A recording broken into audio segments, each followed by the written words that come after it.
Everyone, welcome back to my channel. कैसे हो आप सभी? आई एम श्योर कि आप सभी लोग ठीक होंगे। तो चलिए आज हम डिस्कस करने वाले हैं एंटी साइकोटिक ड्रग वाला क्वेश्चन, जो काफ़ी इंपॉर्टेंट है हमारे मेंटल हेल्थ नर्सिंग में। मैंने बहुत ही इजी और सिंपल लैंग्वेज में इसके नोट्स बनाए हैं। अगर आपको इसका पीडीएफ नोट्स चाहिए हो तो डिस्क्रिप्शन में मेरा मेल दिया हुआ है, उस पर कॉन्टेक्ट करके आप लोग पीडीएफ नोट ले सकते हो। ठीक है, तो चलिए स्टार्ट करते हैं। Anti psychotic drug, anti psychotic drug होते क्या है? तो एंटी साइकोटिक ड्रग ऐसी मेडिसिन होती है या फिर ऐसे ड्रग्स होते हैं जिन्हें साइकोटिक डिसऑर्डर्स यानी कि जो हमारे ब्रेन से रिलेटेड डिसऑर्डर्स है उन्हें ट्रीट करने के लिए यूज़ किया जाता है। ब्रेन से रिलेटेड डिसऑर्डर्स कैसे? जैसे साइकोसिस हो गया, सीजोफ्रेनिया हो गया, डेल्यूजन्स है, हेलुसिनेशंस है। इन इन जो डिसऑर्डर्स है इन्हें ट्रीट करने के लिए एंटीसाइकोटिक ड्रग्स को यूज़ किया जाता है। ठीक है, एंटीसाइकोटिक ड्रग्स को जो है न्यूरोलेप्टिक ड्रग भी कहा जाता है। ठीक है, चलिए स्टार्ट करते हैं इंट्रोडक्शन से। Antipsychotic drugs are medicine used to treat psychotic disorder like schizophrenia, delusions, hallucinations. यानी कि एंटीसाइकोटिक ड्रग्स जो है ऐसी मेडिसिन होती है जिन्हें साइकोटिक सिम्टम्स जैसे कि डेल्यूजन्स, हेलुसिनेशन या फिर डिसऑर्डर जैसे कि सीजोफ्रेनिया हो गया, डेलेरियम हो गया, डेल्यूजन्स हो गया, इन्हें ट्रीट करने के लिए जो है यूज़ किया जाता है। ठीक है, they are also called neuroleptic और मेजर ट्रैंकुलाइजर्स। मतलब इन्हें जो है न्यूरोलैप्टिक या फिर मेजर ट्रैंकुलाइजर्स भी कहा जाता है। ठीक है, दे mainly act on the dopamine system in the brain. और ये मेनली काय पे एक्ट करते हैं?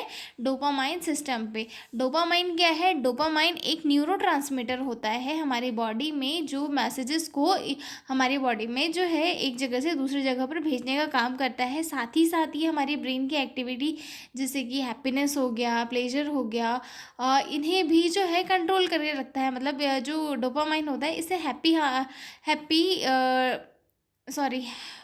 इसे जो है हैप्पी हार्मोन या फिर मतलब हमारे जो खुशी होती है उसे एक्सप्रेस करने के लिए कौन रिस्पॉन्सिबल होता है? डोपामाइन। तो जब डोपामाइन के लेवल में थोड़ा इम्बैलेंस हो जाता है तो उस कंडीशन में पर्सन को क्या होता है? साइकोटिक सिम्टम्स शो होने लग जाते हैं। ठीक है, मतलब अगर डोपामाइन सही लेवल पे है तो ठीक है, लेकिन अगर इसका जो एक नियत लेवल होता है वो इम्बैलेंस होता है तो उसके कारण जो है ब्रेन में साइकोटिक सिम्टम्स जो है शो होने लग जाते हैं। ठीक है, तो जो एंटीसाइकोटिक्स ड्रग्स होते हैं वो मेनली जाके डोपामाइन सिस्टम पे वर्क करते हैं ताकि इसका जो एक नॉर्मल बैलेंस है वो मेंटेन हो और जो ह्यूमन है उसकी फिजिकल एक्टिविटी और मेंटल एक्टिविटी दोनों ही नॉर्मल रहे। ठीक है, डेफिनेशन देखते हैं। Antipsychotic drugs are medication that control symptoms of साइकोसिस such as delusion, hallucination and disorganised thinking by affecting brain chemicals like dopamine and serotonin. यानी कि एंटीसाइकोटिक ड्रग्स या फिर मेडिकेशन ऐसे मेडिकेशन होते हैं जिन्हें साइकोसिस के सिम्टम्स जैसे कि डेल्यूजन्स हो गया, हेलुसिनेशन हो गया, डिसऑर्गेनाइज्ड थिंकिंग हो गया, इन सारे जो सिम्टम्स हैं उन्हें ट्रीट करने के लिए यूज़ किया जाता है। और मतलब ये किस कारण से कॉज होते हैं?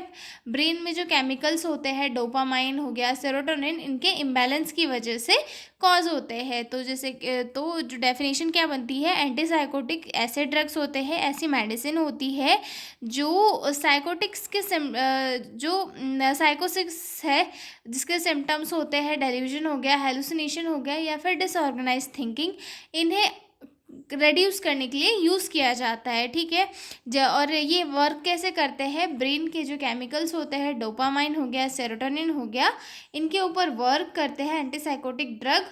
और फिर जो हमारी मेंटल एक्टिविटी है जिसमें डिस्टर्बेंस क्रिएट हो रहा है उसे सॉल्व करते हैं। ठीक है, क्लासिफिकेशन देखते हैं कि कौन कौन से क्लासिफिकेशन है एंटीसाइकोटिक ड्रग के। तो इसमें सबसे फर्स्ट आता है फर्स्ट जनरेशन या फिर टाइपिकल एंटीसाइकोटिक्स। यानी कि फर्स्ट जनरेशन या ये जो है पहले डिस्कवर किए हुए ड्रग्स है जिनके साइड इफ़ेक्ट ज़्यादा होते हैं। ठीक है, discovered earlier mainly block dopamine D2 receptors, मतलब ये जो है मेनली कैसे वर्क करते हैं, जो डोपामाइन होता है उसे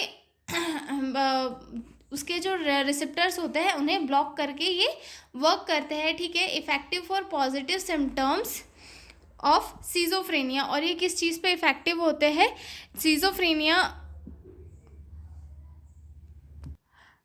ये मेनली किस चीज़ पे अफेक्ट होते हैं? जैसे जो सीजोफ्रेनिया के सिम्टम्स होते हैं, हेलुसिनेशन, डेल्यूजन और अग्रेशन, इन्हें कम करने के लिए ये ड्रग्स जो है काफ़ी यूज़फुल होते हैं। फॉर एग्जांपल इनके कौन से हैं? हेलोपेराडोल है, और क्लोरप्रोमाइजिन है, फ्लूफेनाजाइन है, ठीक है। ये तीन इसके एग्जाम्पल हो गए। फर्स्ट जनरेशन या फिर इन्हें टाइपिकल एंटीसाइकोटिक ड्रग भी कहा जाता है, ठीक है। ये पहले डिस्कवर हुए थे, और ये कैसे वर्क करते हैं? ये जो डोपामाइन है, डोपामाइन के D2 रिसेप्टर्स को ब्लॉक करके इनका जो वर्क है वो चलता है।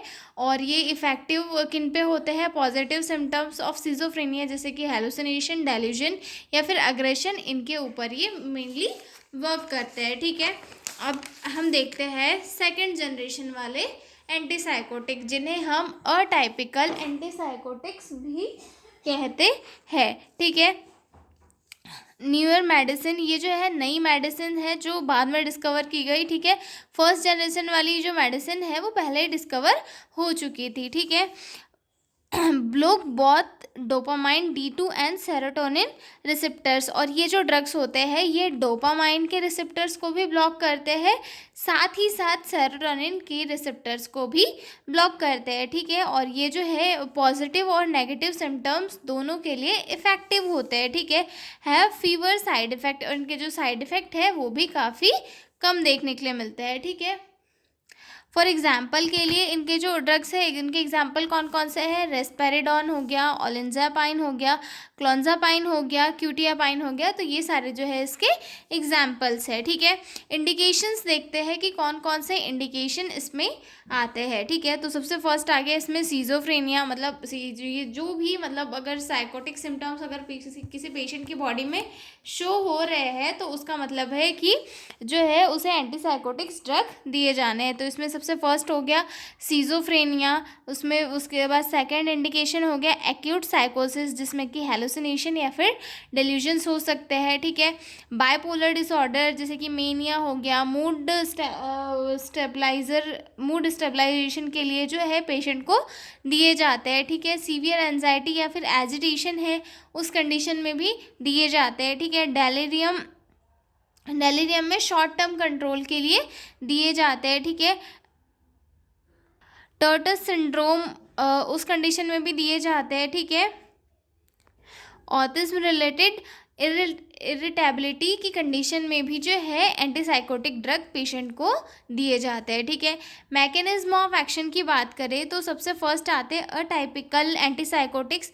अटाइपिकल एंटीसाइकोटिक्स कैसे वर्क करते हैं? ये सिर्फ डोपामाइन के जो रिसेप्टर्स होते हैं D2 रिसेप्टर्स, इनको ब्लॉक करते हैं, जिनकी वजह से जो है साइकोटिक सिम्टम्स ब्लॉक हो जाते हैं, ठीक है। उसके बाद जो अटाइपिकल एंटीसाइकोटिक ड्रग होते हैं वो डोपामाइन और सेरोटोनिन दोनों के रिसेप्टर्स को ब्लॉक कर देते हैं, जिनकी वजह से जो है पॉजिटिव और नेगेटिव सिम्टम्स दोनों कम हो जाते हैं, और साथ ही साथ इनके साइड इफ़ेक्ट भी काफ़ी कम होते हैं, ठीक है। तो ये हो गए हमारे दोनों के मैकेनिज्म ऑफ एक्शन।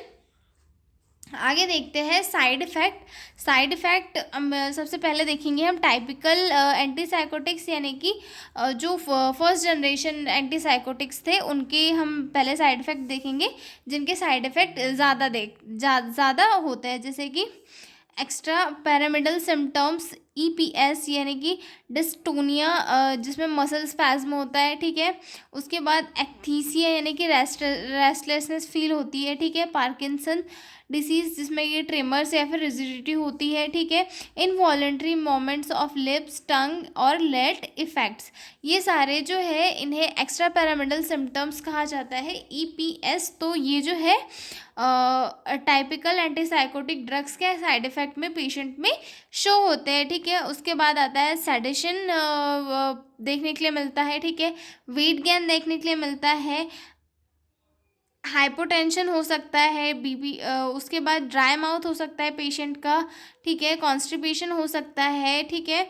उसके बाद रेयर बट सीरियस इसमें जो है न्यूरोलैप्टिक मैलिग्नेंट सिंड्रोम भी किसी किसी पेशेंट में साइड इफ़ेक्ट के कारण देखने के लिए मिल सकता है, ठीक है। उसके बाद आगे देखते हैं अटाइपिकल एंटी साइकोटिक्स।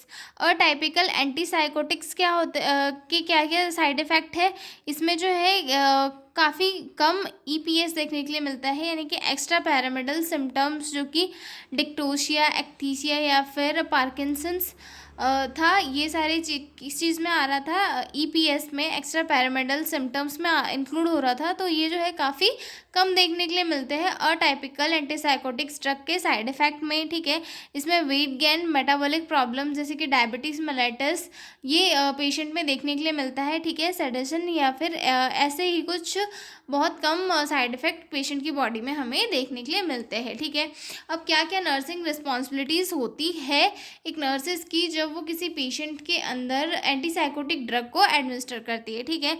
सबसे फर्स्ट तो monitor patient mental status and response to drug. सबसे पहले तो नर्सेस को जो है पेशेंट का मेंटल स्टेटस चेक करना चाहिए कि वो ड्रग्स को लेके कैसे रिस्पॉन्स कर रही है, कि कहीं वो ज़्यादा साइड इफ़ेक्ट तो नहीं शो हो रहे हैं, पार्किंसन के सिम्टम्स जो ट्रिमर्स या फिर रिजिडिटी वगैरह तो नहीं हो रही है। ये सारी चीज़ें जो है नर्सेस को चेक करते रहना चाहिए, ठीक है।